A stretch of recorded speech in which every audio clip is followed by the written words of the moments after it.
All right, guys, we're back with part three for brain fit. We were talking about last time that we talked about that you should be taking folate and zinc and magnesium. That we want to consider that the brain is the healthiest and it should be the healthiest organ in our body. It should also be the one that we protect the most, the one that we love on the most. And so it's not about your heart, it's not about your lungs. Think about the thing that controls the heart. What tells the heart to beat? What tells the lungs to breathe? And when we're talking about health, the biggest fear that I have with my 75, 80-year olds that they do have their brain still, they still have competency, is that the word about Parkinson's and Alzheimer's. And this is your way, this is your 5 routes to getting Alzheimer's. Number 1, it's called type 3 diabetes. Faulty insulin signaling is the underlying cause of insulin resistance. It leads to type 2 diabetes. Researchers have found that when insulin signaling in the brain is disrupted, it results in dementia, hence the suggestion that Alzheimer's is a brain-related problem. Even mild elevation of sugar, a level of 105 to 110, because you're trying to get at 100, right? That's the level, but that's not where you want to be. You really want to be at 85, 90. You want to try to be in ketosis on a regular basis, but you want to get your sugars way lower than 100. But a sugar level of 105, 110 is associated with dementia. And so, number 1, got to get off sugar. Number 2, gut dysfunction. We know that a combination of excess sugars and processed foods, antibiotic exposure in the food, the antibiotics that we take, and in the medicines that we take, genetically engineered grains, which create foreign particles, disrupt our gut bacteria, disrupt our biome, and our biome is where our immune system is. And so you've got to get your gut dysfunction under control. If you don't take a fat on a regular basis, if you're not doing supplements like glutamine, you're not doing, if you're just consuming things that cause inflammation in your body, like trans fats. So if you're consuming trans fats are linked to a higher risk of memory impairment. It's not an antioxidant, it's pro-oxidant. It contributes to oxidative stress. These trans fats, vegetable oils, canola oils,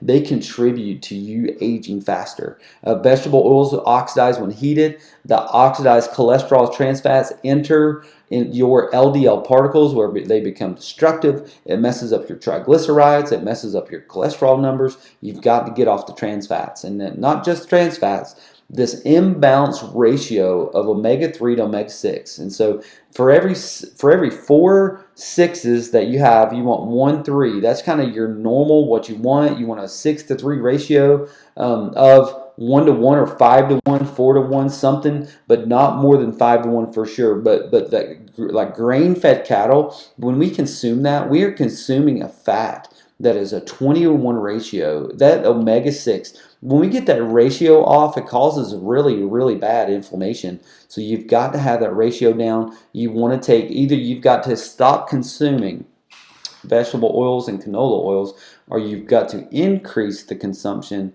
of omega-3 fatty acids. Those are your fish oils, like I said before, your flax seeds, and then go back to the other videos and you can get some more information about that. And then there's another thing that's called the human form of mad cow disease. It can be contracted through either meat or by touching or by actually having contact with that. Certain medical procedures such as human growth hormone extracted from the pituitary glands of infected human cadavers. Holy cow, y'all. So, man, you got to really watch out for what you're putting into your body. Man, go to the doctor, end up with mad cow? No way. No way. No way. No way. You want to consume healthy fats. Optimal Omega is one of those supplements that we have at the clinic. It's our missing nutrient number 1, primary, the number 1 thing that we're missing.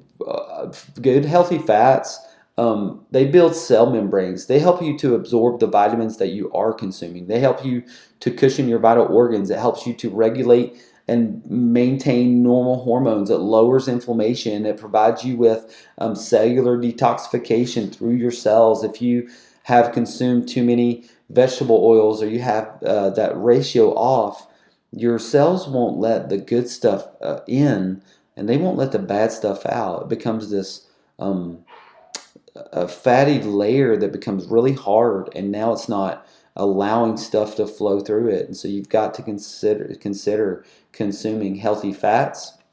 You've got to take vitamin D. There's a video that was on CBS a while about this, and you've got to consume, if you want a healthy immune system, healthy brain, you need vitamin D3. D3 is actually more of a hormone than it is a vitamin. It is necessary for your bones to be hard. It's necessary for correct cholesterol and other hormone production, so you need vitamin D. We have a vitamin D3 added with probiotics. Low vitamin D concentrations can increase the risk of cognitive decline, and then we put ours with a probiotic because it helps to produce what's called K2, and K2 is needed to absorb vitamin D3. We put our children in at Victory because we want them to have a good health. Good gut health. Good gut health leads to good brain health, and so we put our children at Victory on a probiotic. I have 4 children. They all take a probiotic. They all detox. They all take vitamin C and vitamin D supplements. We do that to maintain their health and make sure that they're healthy from the inside out. We make sure that we're exercising on a regular basis. Physical exercise increases endorphins. It delivers glucose and oxygen to the brain so it can have energy to use, and the research says that it's the single most important thing that you can do for your brain is to exercise. And you don't need to exercise strenuously. You don't have to go exercise for even an hour a day. You can exercise 15 minutes even every other day. The goal is to go high intensity, short duration exercise so that you do it real quick. You get your heart rate up, you bring it down, get your heart rate up, bring it down, get your heart rate up again, bring it down, and then you produce growth hormone for the next couple of days. You don't really need to exercise every single day unless you just love to exercise. One of the essentials that we teach in the office is minimize toxins, and we know that, listen, fluoride in the water lowers IQ. You have to clean up your water. We know that high fructose corn syrup and high fruit foods high in sugar, they cause brain damage or brain shrinkage, and that we know that genetically modified organisms, non-organic vegetables, processed foods can cause brain rancidity when your brain are literally soaked in all those other bad fats and you're not consuming omega-3 fatty acids. We want to be concerned about putting cell phones up to our heads. These things, they're not supposed to go against your head. Did you know this? Because they're putting microwaves into your brain. They are heating your brain up. We know that it disrupts the DNA or the delicate cells of your brain. Aluminum, and finally, as far as monitoring your exposure to the environment, aluminum from antiperspirants and deodorants can cause toxic buildup of heavy metals in your brain. You want to avoid these things, those silver fillings. We don't do those anymore, and most doctors don't do those anymore, and if they are, then we don't believe that's responsible. You need to get those out of your brain. They cause brain shrinkage, and it goes right to your brain. Dental amalgam fillings, which are 50% mercury by weight, are one of the major sources of heavy metal toxicity in America. Avoid and eliminate aluminum, once again, from your body. The antiperspirants, the deodorants, but also the cooking ware that you have. You want to avoid gluten and casein, these allergens that are causing you to be inflamed inside of your body, primarily wheat and pasteurized dairy. But you don't necessarily want to avoid raw dairy because that can be super good for you. We know that gluten adversely affects your blood-brain barrier and makes your gut more permeable, which allows inflammation and autoimmunity to go in your body. And then last thing, vaccines and drugs. Most contain some kind of aluminum, some kind of mercury.